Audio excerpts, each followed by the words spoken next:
Hello everyone, welcome back to another episode of the AVS show. Welcome back to the channel. Please subscribe to the channel. Yep. And after the show, go on Instagram and follow us at the AVS show. It is still Premier Week. 4 marks. Okay, Ricky? I'm having fun. All right, so today's topic, who's going to start for us? Let's just dig right into it. Yeah. Timani, you have the first topic for us. What's going on with Davido? Davido is doing well, and I'm excited about it.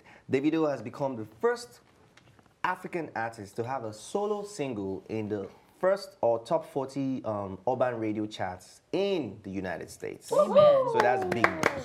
Yeah. Davido. Money fall on you. So what does that mean? Banana fall on you. Why are you laughing? It's really a good question. So I say banana fall on you.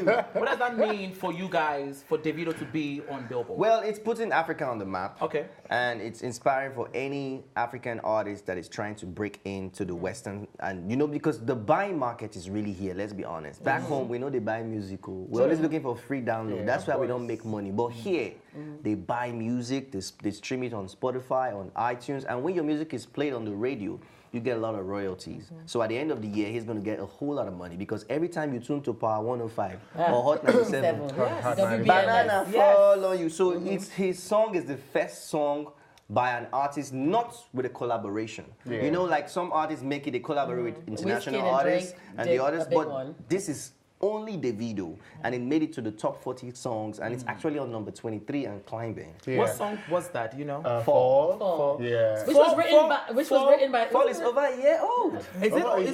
It's over a year. It's over a year. Well, congratulations, Davido. I think this is awesome. This is amazing. Yeah. You know, when we entered into 2019, a lot of us, you know, wrote down our New Year resolutions. We are still trying to accomplish it, but I feel like Davido is working. Absolutely. It's only in March, but he is working because the competition, as we all know, is techno, is Wizkid, is Burna Boy. And Davido is not slowing down. So I think, you know, this is great for Nigeria. This is great for Africa, and I'm super And also, proud. remember, I was, talking to you, Timani, earlier about this development because, you know, as singers and artists that we are in the industry, this is also like an opportunity that he has created, you know, with the success. Because right now, industry people and radio people can actually, you know, have that interest to listen to music, to listen to Afrobeats, to listen to sounds coming from, you know, Africa and stuff like that, you know. So this is really like a roadmap, you know, for us, you know, as we're coming up, you know, as singers, as artists in the industry to, you know, put ours, like we have more confidence right now not to, if we decide not to promote in Nigeria, we can say, okay, we want to promote right here in the United States, and it would actually, you know, pull through and work, you know. I'm really proud of Davido. My thing about it is that, you know, the father of Afrobeats, Fela Kuti, who used his music to give messages about change, about working together, about community organizing. And it's so funny, full circle now, 2019, this music is bringing all the black people together. Afrobeats is joining us across the line, from francophone to anglophone. We are joining together around Afrobeat. So literally what Fela spoke about, talked about, is happening with this music now. So to me, it is such a coup for us that Davido is now mainstream and is doing his thing. And it really, really makes me feel good because, you know, right now, Nigeria is a problem, it's a mess. Let's be real about that, right? It's a mess because of the politics and everything, corruption. But to have something beautiful as music, because you know music does something to you that nothing else can. It creates emotion, it creates memories, and it's something that unites people. So I am so happy that Davido is doing this thing. Afrobeat being the sound of, I feel that Afrobeat is the sound of Africa. Africa as a continent, I feel Afrobeat is this is us. And to know that there's a growing demand for Afrobeat to be infused into pop, into pop culture, into hip hop. It's heartwarming. A couple of days ago, a post was put up by Tory Lanez. Hitting up Davido and telling him, you know, like when we gonna get to the studio, let's get it. Do the mixtape. And also went ahead and say, oh, we should even include Wizkid. And And Davido Davido kept goes, quiet. no, Davido goes, and Burna Boy too. Because Davido didn't respond to the it's whiskey great. thing. It's great. No, Glitterati, Let's don't not go even there. go into that song. I know what's going there. Let's just leave it alone. I hope it doesn't stop here. I hope Yes. this, continues. And I'm so glad that you also came up with a program called the SOA, Yeah. which is also focusing on upcoming Beautiful artists. stuff, Because yeah. right now we only have, when you say Afrobeat, there's a lot of Afrobeat artists, but I think of 4. So I want more, Yeah. and I want my females More to music, go, yeah. To climb Going up as too, well. yeah. I think as the demand for this Afrobeat is increasing rising. in the foreign world, I feel like it's time for them to go into Africa and look for talents. Undiscovered talents. There are a lot of them. There are a lot of them. Besides the ones that are known, our Burna Boys and our Davidos, there are a lot of kids that are out there that are doing. I was playing a track in the studio this morning when you saw me. I was jumping to the song. I liked it. A lot of people liked it, but these are kids that are You should not hear known. what she was playing. It was interesting. All right, so let's Yeah, go to the next topic. It's Spitfire. What's going on with the Instagram fashion influencer? Laura Ikeji, who is an Instagram fashion influencer and the wife to Kanu Nwanko's younger brother, Ogbonna, says that she hates Kanu Nwanko's wife, Amara. Yes. Makagini. And that's her, right? So the one with the carrot is Amara, and the one on the left, on the right with the glasses, that's Laura. She said she hates Amara because she had disrespected her husband a few ago and never apologized to him. So this all happened though way back 2018, where Ogbonna took tickets and went to a trip to go football tickets. And so she called him out on Instagram and said, you took my kids, the ticket for my kids to go watch match and went to go and watch a match. You like to borrow pose. Was insulting the guy, called him Olori Buruku, Oloshi and all that. What does that mean? Or they're Like curse This is words. curse words. Serious Curse words in Yoruba. like bombo class and stuff like that. Because I want to know the level. Because there are levels of curses. No, You this know what I one- mean? My this dad, one's this one tough, is oh. too much. It's That's up your there. in-law. Oh, you okay, know? then they'll get you. She cussed him out and called him out on social media. Yeah. Whatever you do, whatever you see, the picture where he posed in the Lambo, she went there and wrote, whatever you see, whatever you do will come back to you. She was just subbing the guy repeatedly. And so Laura felt offended, felt some kind of way about it and said she was not going to forgive the lady. So recently, an internet troll, according to how she called the guy, had asked why the two of them don't get together. She goes, she's not my friend. Bluntly like that. And so people came after her. How can you say she's not your friend? She's your in-law. What do you mean by that? And then she went ahead and released one long write-up. Because Laura has been known to use the internet to her own favor. Like She a likes sister. to. Like a sister. Yeah, like Linda. Linda. Linda, she knows how to play the internet very well. So she gets clout. She will get clout from anything. And I think this was a clout. It was a means to get traffic on her page. So what's the point of the story? Because it sounds to me like something that can be resolved at home. Exactly. And this is some petty mess. That is it. Yeah. A lot of times people go on the internet, things that you can resolve without behind closed doors. People go on the internet and start to put all their business out there just for clout. Because honestly, I thought they were messing with the same man. Because you know how Shia females are. Us females, I'm just you saying. men are like that too.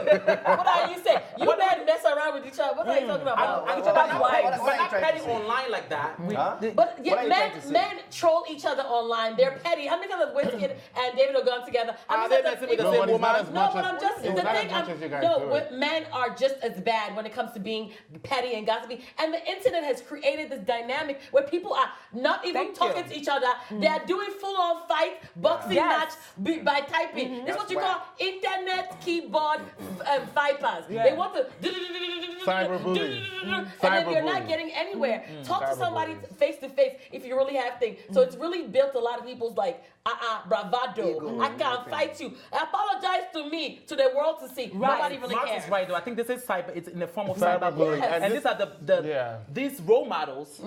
People, these are what your daughters are looking up to.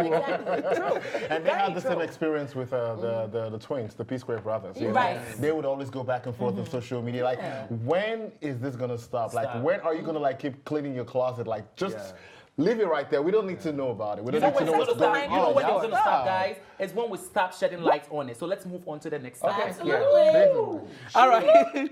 All right. So Nigerian-American rapper Wale gained many support after stating that Nigerians' parents do not express love to their kids. Absolutely. Yes, he gained that a lot of. is that a Nigerian surprisingly thing? enough, he gained a lot of support on Twitter. So this is what he said. Okay. Nigerians' parents don't express their love for their children. Husband and wife don't even express love for each other in the faces of their children, and that has affected him. Do you guys support that? What do you guys think about that? First of all, let me start with African parents. It's not just a Nigerian thing. It's African parents. I remember it was just like a few years ago that I started telling my mom, "I love you." Like What did she say? How did she react to that? She told me back too as well. So because of course she like I've watched her grow as well, stuff like that. And of course I'm not the only one here on the Western world terrain. She's also living in the Western world as well. So, and then I feel like that has really taught her a lot. I just a few years ago, and also to my siblings and stuff like that. So he's actually right. The thing is, no. That's cute. Okay, That's now, cute. thanks for go away. Stop. Now the thing is. The part that I really didn't like when I was looking to that story was it was as though the Nigerian parents or African parents in quote are very neglective of their kids. They're just hustling and stuff like that. They're hustling. They're working and stuff like that. Trying to put food on the table. But the thing is, they get carried away with everything and not come home and dine together as a family. Listen, that's cute. And say, That's I love cute you and all, and stuff because like the that. last time I told my mom I love her, the first thing she said was, "What do you want?" So I was gonna say with me, he's right. Yeah. He is absolutely Wale right. is right. Wale is absolutely. He's speaking from as a Nigerian because he wasn't brought up as an whole African. Of course, we want that more, but I don't remember, like you said. Yeah. My mom, I love you. All these, like when I came to America and I see all these Americans, they're hugging their children, they're saying I love you. I didn't even know what that was. Yeah, mine like just started my mom recently. literally did not Timani, say. why you making those But faces? no. Can I spark? And I Can I want to. speak? Let me finish. And also, What kind of home did you I guys think grow it in? impedes us. Shut up, Timani. Are you kidding me? Shut up. Anyways, that's no love. They show love in different ways. Yeah. Okay, they have different yeah. ways of show. Like they'll cook you your favorite meal, or they'll do something for you, or get you something. But I think that it also impedes us from loving now. I don't even know what. Like sometimes you can say, what is real love? What is love? Because my mother didn't show to me. She showed to me in different ways, but that more physical talking about it. Let's talk about our emotions and stuff like that. So just recently, like when she upsets me, I'm like, you've upset me, and I want to talk about it. I tell her that you have those but you think I could have done that before? I'd have been looking for a nice whipping or something. Let's hear from But Timani. you guys- Timani. Well, to be honest with you guys, that is what I call hasty generalization. And that's a fallacy. To be honest, yes, there's statistics. Yeah. But the home in which I grew up, there was love right you. from time. Thank you. And I'm the Good for you. fifth. I'm the last. Let him finish. I'm the last of 5 kids. I had 4 siblings. Good for you. My parents were very close. My mom, God bless her soul, was very close. She used that word a lot of times. In Igbo, she used to call me Nedonwa Mfulunanya. that is amazing. It means my son that I'm in love with. Yeah. That Papa You understand? love So there was so much love and affection in my house. We always dine together. We eat suya on Sunday after church. Chicken stew with pepper soup. Everybody eat it in the dining. So I don't know what you guys are talking about. See, Well, There was Timani- expression of love But that's your every statement. No, day Timani, the thing after is, work. sorry, please let me question something. Wait, we have to. Okay, sir, I'm Let sorry. me Yeah. speak, please. I don't know, and I'm not going to say that you guys come from weird homes because people Yes, they people do things differently, Yeah, right? yeah, yeah. My mother, if she calls me right now, I don't remember any time that I talk to my mom on the phone and it doesn't end with "I love you." Okay. Same with my dad, as weird as it sounds. sweet. Same with my I dad. can even show I you love you, receipts, and you text go, messages. "I love you too," and you hang up. That's because I don't know.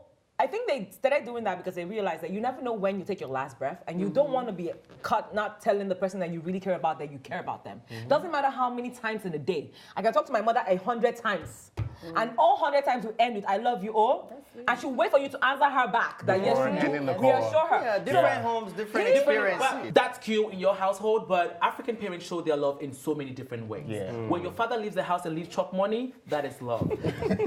Excuse me, it's true. My dad loved me, took care of my sisters and I. We are always eating, and look at me, eating.